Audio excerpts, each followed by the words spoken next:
Proszę nam się tak podzielić tutaj wrażeniami, bo Pan mówi, że...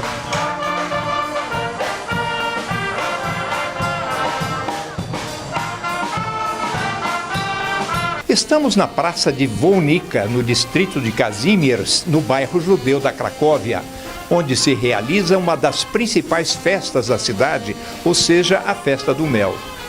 A Cracóvia é a maior cidade da Polônia e uma das mais antigas do país, com uma população superior a 850 mil habitantes.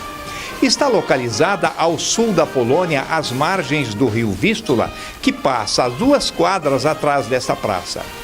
Através dos tempos, o Vístula sempre foi uma das referências e atrações da Cracóvia para atividades turísticas e de transporte, estando arraigado na história da Polônia. Embora a Cracóvia tenha suas origens em assentamentos do século 7 e 8, seu centro histórico mantém aparência medieval, tendo sido modelado em meados do século 13. Isto faz da cidade, como um todo, um dos mais interessantes roteiros turísticos da Europa. Sua principal artéria, a Rua Grodzka, é percorrida durante todo o dia e até altas horas da noite pelas incríveis carruagens, todas brancas, tracionadas por vigorosos corcéis, que conduzem turistas por todo o seu centro histórico. A principal praça da cidade foi projetada no ano de 1257 e se chama Praça do Mercado. Abrange uma área de 40 mil metros quadrados e foi o grande centro comercial do sul da Polônia durante toda a Idade Média.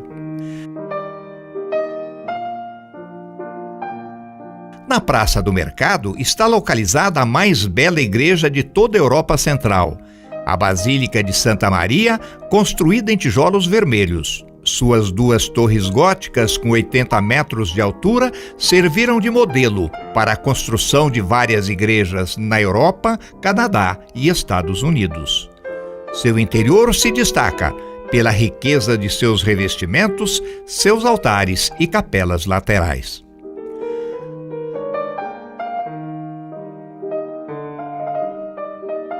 A Cracóvia é considerada a capital cultural e religiosa da Polônia. Seus artistas de rua são extremamente talentosos, exibem um elevado grau de profissionalismo e, via de regra, mantêm a atenção de grande massa de turistas ao seu redor. Na Rua Kanonicza, em frente aos edifícios em que morou e estudou o Papa João Paulo II, em seu tempo de sacerdote, bispo e cardeal Karol Wojtyła, um grupo vestido de trajes típicos interpreta com muita competência as principais peças da música folclórica da Polônia.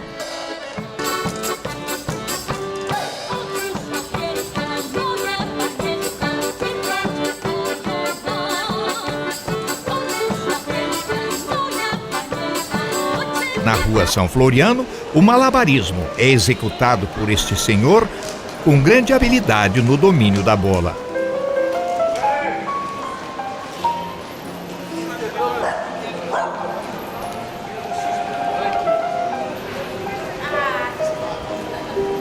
A estátua viva atrai um grande número de curiosos.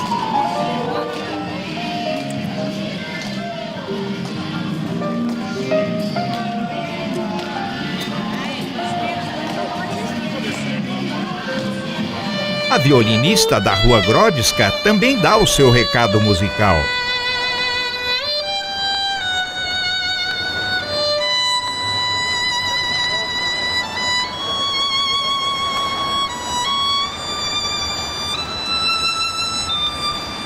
Porém, o maior show, em termos de violino, é dado por Nadir Aliev, em frente à igreja de São Pedro e São Paulo, executando com maestria várias peças clássicas, ao mesmo tempo em que vende seu mais novo DVD.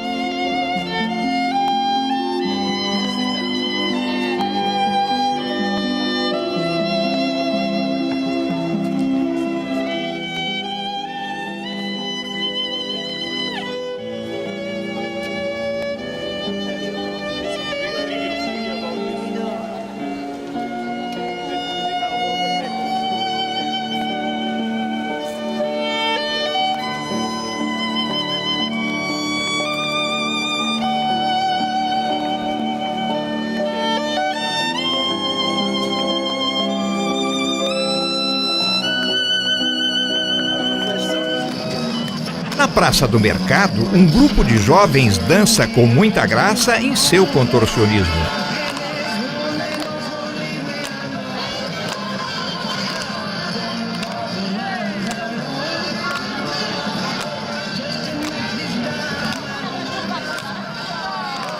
Entretanto, na exibição mais singular, o artista retira sons preciosos, atritando a palma das mãos em taças de champanhe, com diferentes conteúdos de água.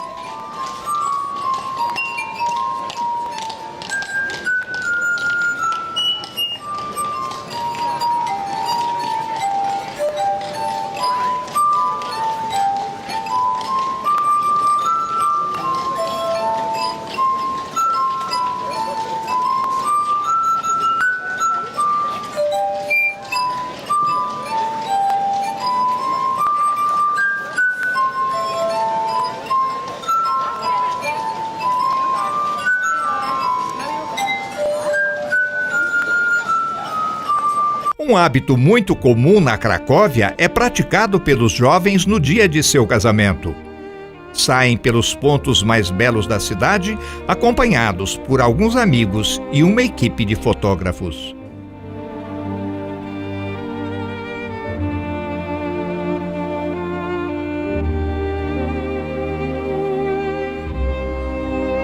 Porém, a Cracóvia não tem apenas o seu lindo centro histórico e a vida de seus habitantes nem sempre foi dominada pela música, pela arte e pela alegria.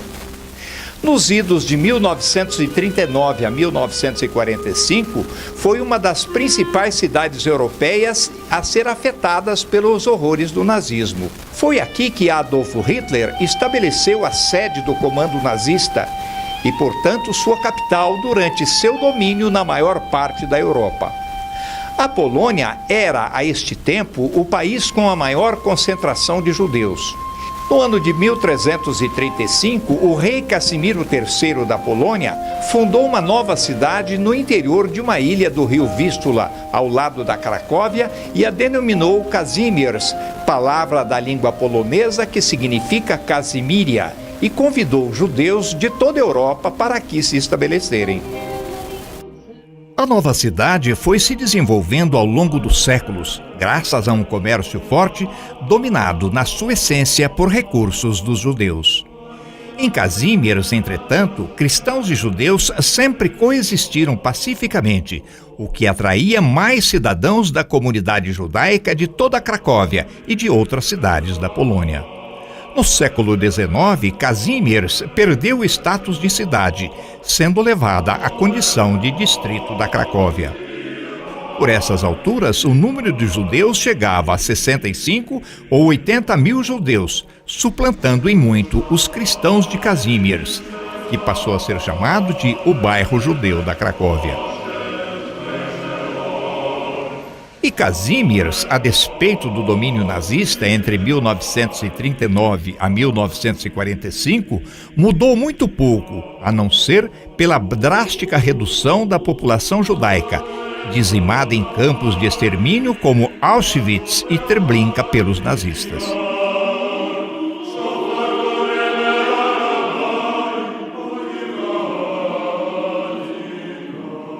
Diferentemente da capital Varsóvia, a Cracóvia foi preservada da destruição pelos nazistas e depois pelos comunistas. Por isto, sua arquitetura permanece inalterada até os dias atuais. A maior parte do bairro é composta por velhos casarões de 2 ou 3 séculos anteriores.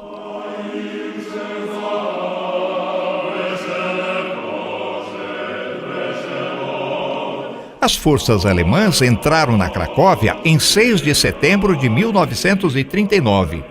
Seus moradores e suas residências foram salvas do ataque alemão graças à ação corajosa de Stanisław Klimek. O advogado e prefeito da cidade, Stanisław, hoje herói da Cracóvia, foi se encontrar com as forças da Wehrmacht antes que estas adentrassem a cidade. Pediu encarecidamente a seus comandantes para que poupassem a cidade e seus conterrâneos, pois a Cracóvia se encontrava totalmente desarmada. Para isto, espontaneamente, tornou-se refém dos alemães e por estes foi assassinado alguns anos depois. Os russos que retomaram a Polônia aos alemães em 1945 reivindicam para si a glória da não destruição da Cracóvia. Segundo sua versão, seu general Ivan Konev teria sido informado de um plano nazista para a destruição da cidade quando de sua retirada. Assim, Konev teria realizado um ataque relâmpago contra os nazistas aqui alojados, não lhes dando tempo para bombardearem a cidade. E ainda mais, não teria cortado as rotas de fuga dos alemães, evitando o conflito que poderia ter destruído a cidade e este histórico bairro. A propaganda soviética chegou até a criar um mito: Konev, o salvador da Cracóvia. Tal versão, entretanto, é totalmente contestada pelos historiadores polacos, que relatam inclusive a prática de violência dos russos contra a população local. Em especial, as mulheres teriam sido as suas vítimas maiores. Mito, lenda ou história, o fato é que o bairro de Kazimierz aqui permanece com seus velhos casarões, muitos deles quase que em ruínas. Parte para preservação histórica, parte por falta de recursos econômicos para a sua reconstrução. Isto é tão evidente que alguns imóveis foram restaurados apenas em seu andar térreo, estando os superiores abandonados.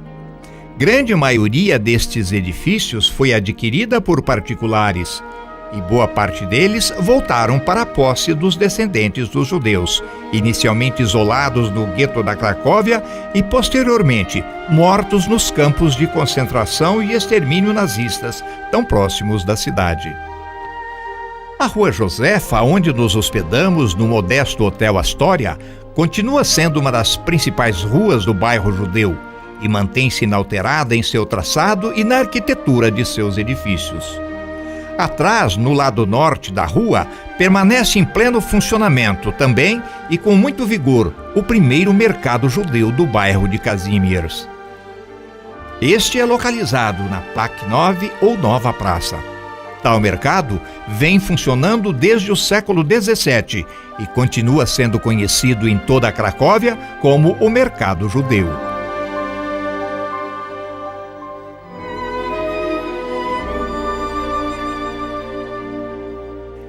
Helena Rubinstein, a famosa empresária e cosmetóloga reconhecida mundialmente, nasceu nesta casa e viveu até os 18 anos de idade na casa vizinha, na Rua Zeroska, a mais importante de Kazimierz. Em 1902, Helena Rubinstein abriu o primeiro salão de beleza do mundo em Melbourne, para onde havia se mudado. Foi no bairro de Kazimierz que se desenrolaram todos os fatos relatados no filme de Steven Spielberg, A Lista de Schindler, de 1993, e várias de suas cenas relacionadas ao gueto foram rodadas nas ruas do bairro. A Lista de Schindler ganhou o Oscar de melhor filme e melhor diretor naquele ano, sendo considerado um dos 10 melhores filmes de toda a história do cinema americano.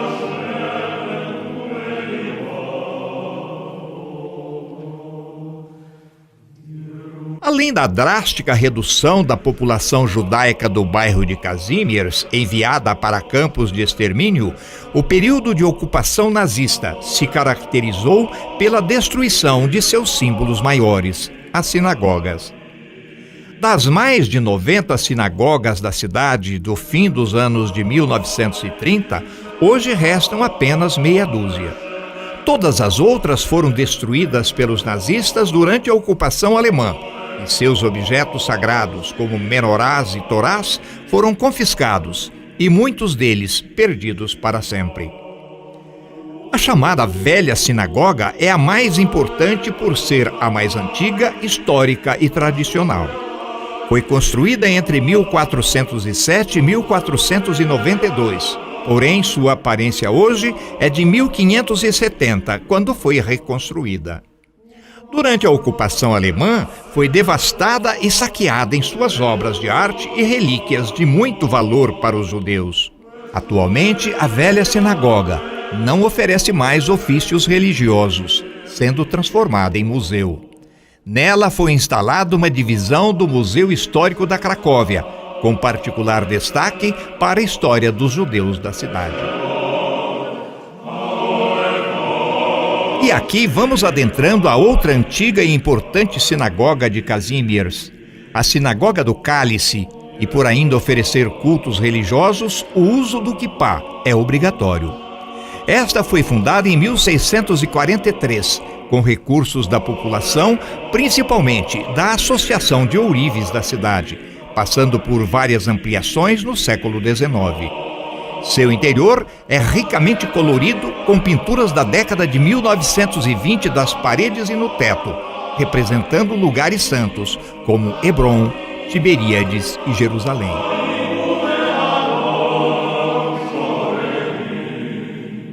O mais belo templo judeu do bairro de Kazimierz, que sobreviveu à selvagem destruição dos nazistas, é a Tempel Sinagoga.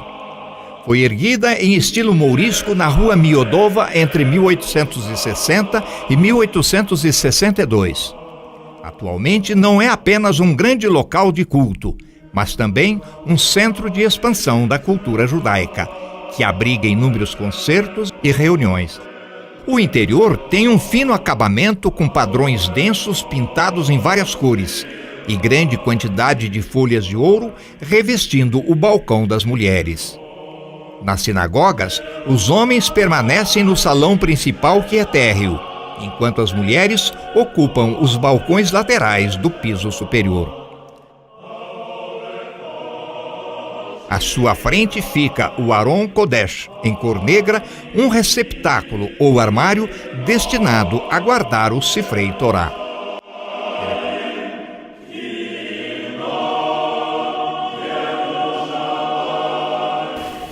Em todos os templos judeus, o Sifrei Torá está posicionado na parede que aponta para a direção de Jerusalém e para onde se voltam os judeus em oração.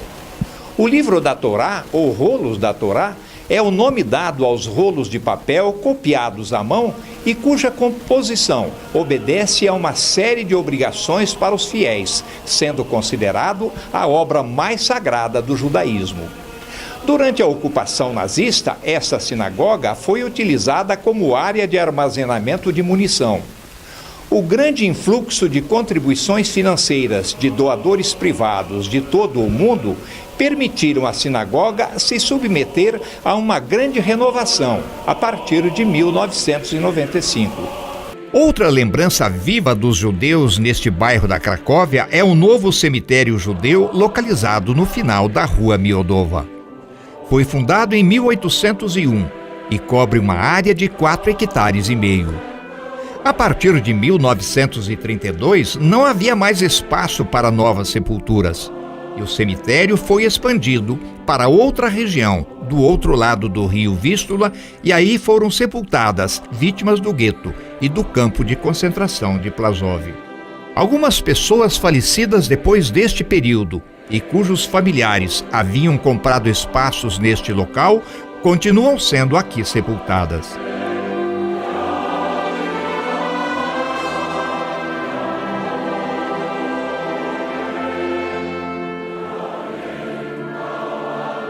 Muitas dessas lápides são apenas simbólicas e representam vítimas do Holocausto cujos corpos foram gaseificados e queimados nos campos de extermínio. Durante a ocupação nazista, as melhores lápides deste cemitério foram levadas para a construção civil e para calçamento de ruas feito pelos invasores alemães no campus de Płaszów. Da mesma forma que nas sinagogas, para se adentrar um cemitério judeu é obrigatório o uso do quipá, fornecido nos portões de entrada pela administração do cemitério. Colocar uma pedra sobre a lápide é uma antiga tradição do judaísmo, que remonta aos tempos bíblicos em que os túmulos eram demarcados por grandes pilhas de pedras. Para outros, as pedrinhas sobre os túmulos representam a constante presença da família no local do sepultamento. Durante a Segunda Guerra Mundial, aqui na Cracóvia, Adolf Hitler estabeleceu o seu quartel-general e centro decisório. Foi nomeado governador da Polônia ocupada e comandante-geral de suas forças no país o general Hans Frank, que residiu no Castelo de Wawel, o castelo da monarquia polonesa.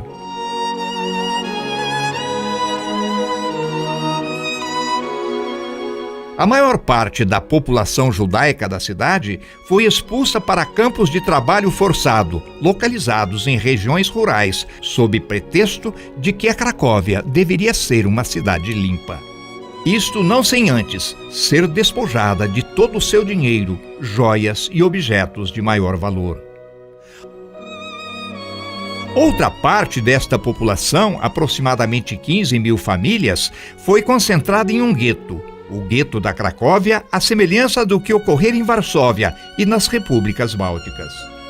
O gueto da Cracóvia foi formalizado em 3 de março de 1941, no distrito de Podigorze, no lado oposto do rio Vístula.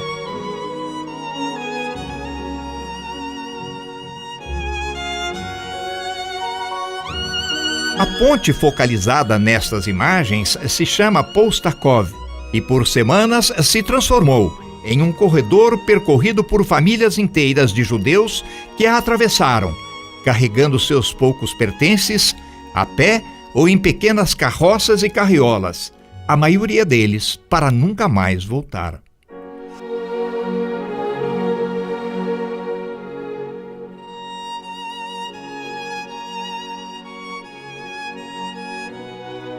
Os deportados iam sendo comprimidos em espaços mínimos, em que cada apartamento passava a abrigar 4 famílias, independentemente de seu tamanho, enquanto muitas passaram a viver nas ruas. Estas cenas do filme A Lista de Schindler dão uma ideia das condições em que passaram a viver tais famílias. A alimentação era extremamente racionada, e cada cidadão judeu recebia apenas um minúsculo pão por dia e 200 gramas de açúcar e gordura por mês. Podigorze significa aos pés da colina e ocupa uma pequena área com apenas 5 ruas ao longo da margem direita do Vístula e algumas ruelas transversais. Seus casarões estão em péssimo estado de conservação, a maioria deles nas mesmas condições deixadas pelos judeus após a desativação do gueto. A maioria desses edifícios foi construída entre 1785 a 1915, quando Podigorze tinha status de cidade. Podigorze pertencia ao Império Austro-Húngaro, comandado pelos imperadores Franz Josef I e Franz Josef II. Com o colapso do Império Austro-Húngaro no final da Primeira Guerra Mundial, foi incorporada como um dos 5 distritos da Cracóvia. O gueto foi cercado por muros que o separava do restante das cidades, muitos segmentos em pé ainda hoje. Todas as portas e janelas que davam acesso ao lado ariano foram fechadas com tijolos, restando apenas 4 portões de acesso fortemente vigiados. O mais importante se localizava na Praça Podigorskiska. Os demais estavam na Praça Izgod, na Rua Limanovskiego e na Rua Luowska. O ponto mais simbólico de Podigorze e que melhor lembra os tempos de gueto é a Praça Izgod, hoje chamada Praça dos Heróis, transformada em memorial do gueto. Nela, 70 cadeiras de bronze foram chumbadas no piso da praça e simbolizam o ponto de partida dos milhares de homens, mulheres e crianças que nessa praça esperavam pelos trens que os deportavam para os campos de extermínio de Belzec e Auschwitz-Birkenau, próximos a Cracóvia.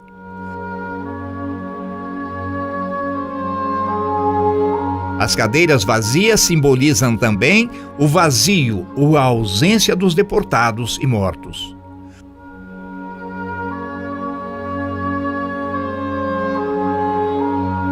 Uma placa na calçada de uma das ruas que circundam a praça resume sua história. Em uma esquina da Praça dos Heróis, e onde funcionava a única farmácia do gueto, foi instalado um museu refletindo aquela época. A farmácia pertencia ao senhor Tadeusz Pankiewicz, formado em bioquímica pela Universidade Jagiellônica e que não era judeu. Tal farmácia se transformou em um centro de assistência social aos judeus, local de ajuda à compra e distribuição de alimentos e remédios, esconderijo aos procurados, endereço de onde partiam e para onde chegavam, correspondências para os habitantes do gueto e falsificação de documentos para se evitar a deportação para campos de extermínio. A farmácia de Tadeusz Pankiewicz, ou Apteka Pod Ordem em polonês, hoje é parte do Museu Histórico da Cracóvia. Era também ponto de reunião dos membros do ZOB, iniciais de uma organização judaica clandestina de combate aos nazistas, através de atos de sabotagem fora do gueto. Sua ação mais marcante foi um atentado à bomba ao Café Ciganeria, um popular ponto de encontro para os oficiais nazistas, matando e ferindo vários alemães. Em 1983, Tadeusz Pankiewicz recebeu do Estado de Israel a comenda de benfeitor entre as nações, ou justo entre as nações.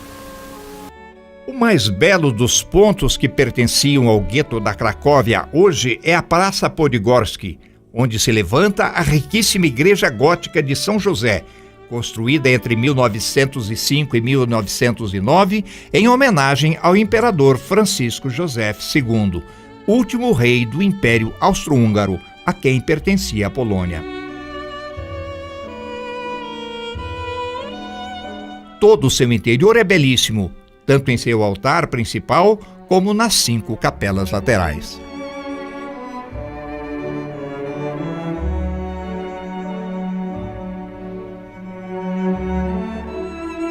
A beleza das estátuas, das imagens, a sobriedade do interior da igreja de São José, na Praça Podgórski, entretanto, conviveu entre 1942 e princípios de 1945 com o clima de sadismo, terror e morte que se instalou no campo de concentração de Plaszow, montado numa colina a não mais que 2 quilômetros ao sul da igreja.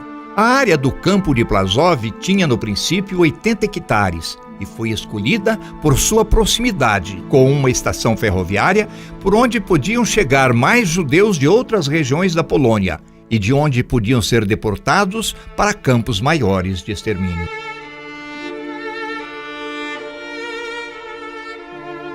Havia também um campo de trabalho na pedreira de calcário próxima e sua localização ali era conveniente aos nazistas por estar ao lado de 2 cemitérios judaicos.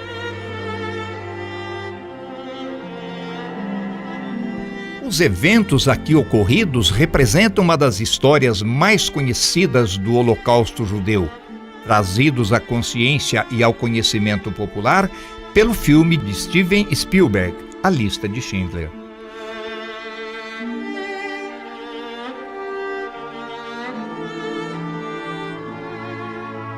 O campo foi construído em princípios de 1942 pelo trabalho e suor de todos os judeus do gueto, considerados aptos para o trabalho. Para lá foram transportados e muitos deles não mais voltaram para o gueto, permanecendo em barracas no campo inacabado.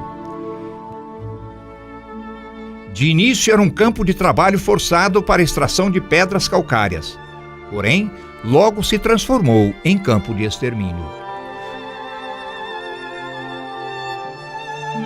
Quando Amon Goeth assumiu o comando do campo de Płaszów em princípios de 1943, resolveu esvaziar o gueto de Podigorsk. Entre 13 a 14 de março de 1943, cerca de 6.000 a 8.000 judeus foram transportados de forma permanente do gueto para Płaszów. Os que tinham alguma energia foram aproveitados para o trabalho na pedreira, e à medida que se fragilizavam por esgotamento e fome, iam sendo assassinados. 3.000 foram embarcados diretamente para as câmaras de gás de Auschwitz-Birkenau.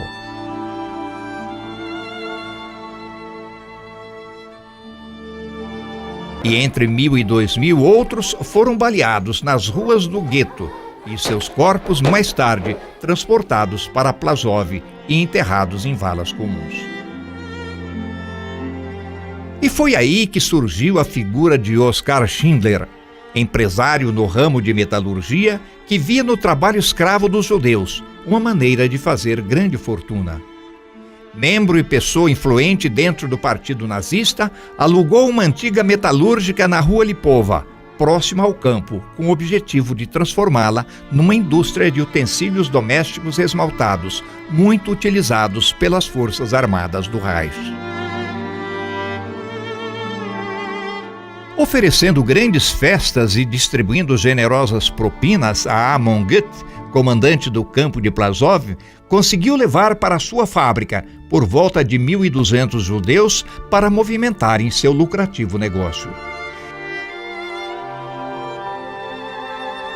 Estes recebiam tratamento diferenciado. Dormiam em barracas nos fundos da fábrica, o que o filme não mostrou, e sua alimentação era suplementada pelo próprio Schindler. Para os judeus do campo de Płaszów, conseguir um trabalho na fábrica de Oskar Schindler representava salvo-conduto para a continuidade da vida. A fábrica funcionou de 1939 a 1944 e foi transformada em museu em 1910, com o nome de Cracóvia sob ocupação nazista, 1939-1945. O museu recebe um enorme contingente de visitantes anualmente, provenientes de todo o mundo, e se transformou em uma das principais atrações turísticas da Cracóvia. No piso térreo, há uma exposição fotográfica sobre as filmagens de A Lista de Schindler, mostrando os atores e atrizes que participaram do filme, com destaque para William Neeson, o ator irlandês que fez o papel de Oskar Schindler.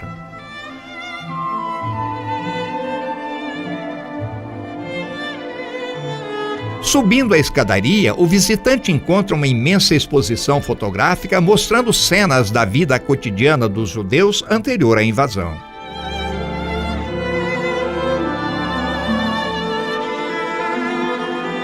Judeus sendo abordados pelos soldados nazistas no bairro de Kazimierz, indo para o trabalho escoltados pelos soldados alemães. A sala de trabalho de Stern, o líder judeu dentro da fábrica e braço direito de Schindler. A máquina com a qual Stern datilografou a famosa lista dos judeus que seriam salvos por Schindler. Um painel com centenas de utensílios que eram produzidos pela fábrica antes de passarem pelo processo de esmaltagem. A mesa de trabalho de Oskar Schindler, com várias fotos de família e cuidando de seu cavalo predileto. Um mapa de toda a Europa ocupada. Corpos sendo retirados de varas comuns para serem queimados quando da desativação do campo de Płaszów. Utensílios domésticos utilizados na fábrica. Em uma sala, painéis com pessoas em tamanho natural. Um imenso painel com fotos do campo de concentração de Płaszów e os judeus em trabalho forçado.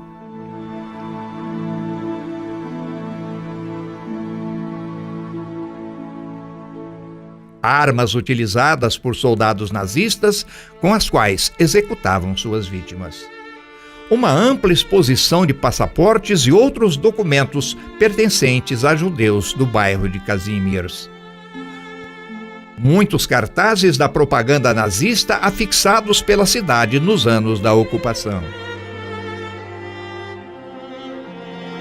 Um filme sobre o período da ocupação e depoimentos de cidadãos que foram salvos da morte por Schindler. Primeiro falam de seu trabalho na Cracóvia e depois em Zittau-Brünnlitz, cidade natural de Schindler, na República Tcheca, para onde foram levados para trabalharem em uma fábrica de armamentos, também de Schindler. Uma repartição do museu traz a suástica nazista e o conjunto de regras e proclamações a serem seguidas pela população após a ocupação.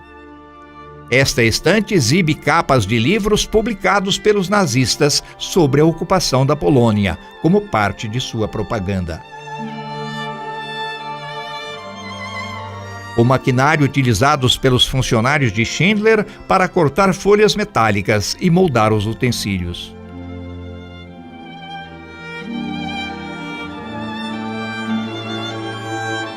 Estes rolos que giram continuamente contam toda a história de Brasov e da fábrica de Schindler.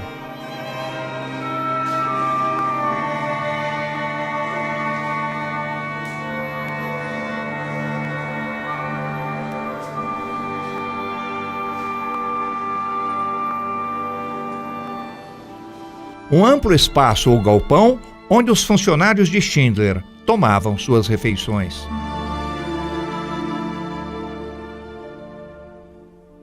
Na saída do museu, em uma das paredes voltadas para a Rua Lipova, há um imenso painel com fotos e nomes de boa parte dos 1.200 judeus salvos da morte por Oskar Schindler. Porém, quem teria sido Oskar Schindler? Um oportunista querendo apenas fazer fortuna com o trabalho escravo judeu? Ou um ser humano de fato preocupado com a causa judaica? Parece que ambos. Schindler nasceu e cresceu em Zittau, hoje República Tcheca, em 1908. Em 1938, aderiu ao partido nazista e atuou como espião em favor da Alemanha, primeiro na Tchecoslováquia e depois na Polônia, o que o tornou homem de confiança dos nazistas. Porém, conviveu com vários amigos judeus enquanto criança e adolescente, o que nunca permitiu que tivesse sentimentos antissemíticos. Por isso, e também pelas poupudas propinas que desembolsava aos comandantes do campo de concentração de Plaszow, recebeu os 1.200 judeus para trabalharem em sua empresa. O contato diário com os judeus, a fidelidade e a dedicação destes aos negócios de Schindler parecem tê-lo convencido mais ainda da igualdade do homem de qualquer origem. Assim, em 1944, quando já parecia certa a vitória dos aliados, às custas de muitas propinas, conseguiu transferir todos os seus funcionários para a sua fábrica de armamento em sua cidade natal, na Tchecoslováquia. Terminada a guerra, Schindler viveu na Argentina e Alemanha, sempre mantido pelos familiares dos judeus que salvou, uma vez que todos os seus negócios estavam falidos. Por inúmeras vezes, revelou a amigos ser Israel a sua pátria. Em 1963, recebeu do Estado de Israel a condecoração Righteous Among the Nations, que pode ser traduzido como justo ou benemérito entre as nações.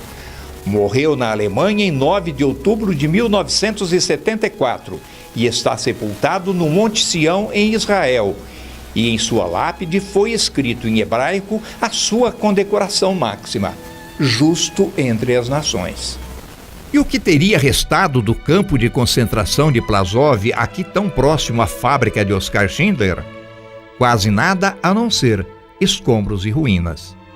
À medida em que o exército da União Soviética avançava para o Ocidente em perseguição aos alemães em 1945, os nazistas trataram de apagar os vestígios de seus crimes contra a humanidade, desmantelando seus campos de concentração.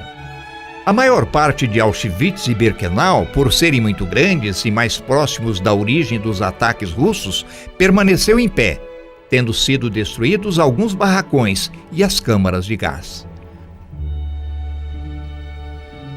porém, Plasov, mais para o ocidente, foi totalmente destruído. A área em que esteve instalado e que chegou a ocupar 196 hectares em seu auge está abandonada, coberta por capim e vegetação rasteira. Apesar de localizado em área nobre da Cracóvia, não desperta nenhum interesse no mercado imobiliário. Apesar da dificuldade para se caminhar por esta área e da falta de guias e mapas, é possível reconhecer as ruínas de algumas de suas estruturas. Suas vias calçadas com lápides tiradas dos cemitérios judeus estão quase cobertas pela vegetação. Nesta enorme cratera que ainda mostra paredes de pedras calcárias, funcionava a pedreira, onde homens quebravam pedras e as mulheres as transportavam em carriolas que se movimentavam sobre trilhos. Restos da maquinaria que britavam as pedras.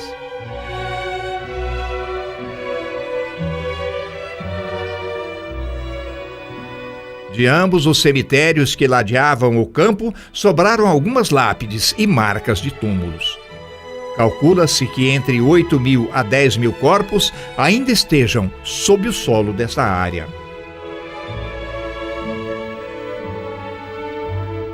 Este prédio era a Grey House, que servia de prisão e local de tortura. Na Red House, ou Casa Vermelha, moravam os oficiais nazistas, inclusive o comandante Amon Gut, que treinava sua pontaria no manuseio de um fuzil, tendo mulheres e homens como alvo, como mostrado em A Lista de Schindler. Colocada à venda, aqui está, há mais de 70 anos, sem encontrar comprador. Porém, o ponto mais lúgubre do campo de Plasov é sinalizado com uma simples cruz de madeira, cujos braços suportam um círculo de arame farpado. Esta era a área de assassinato em massa, e que chegou a reunir mais de 25.000 cadáveres enterrados em 3 valas comuns. Cadáveres estes que foram retirados e queimados quando o Exército Vermelho já se encontrava às portas da Cracóvia. Este monumento, erguido em um ponto qualquer do campo, simboliza seres humanos cabisbaixos e homenageia os quase 150.000 homens e mulheres que passaram por este campo de concentração e aqui mesmo, ou deportados para outros campos de extermínio, encontraram o fim de suas vidas.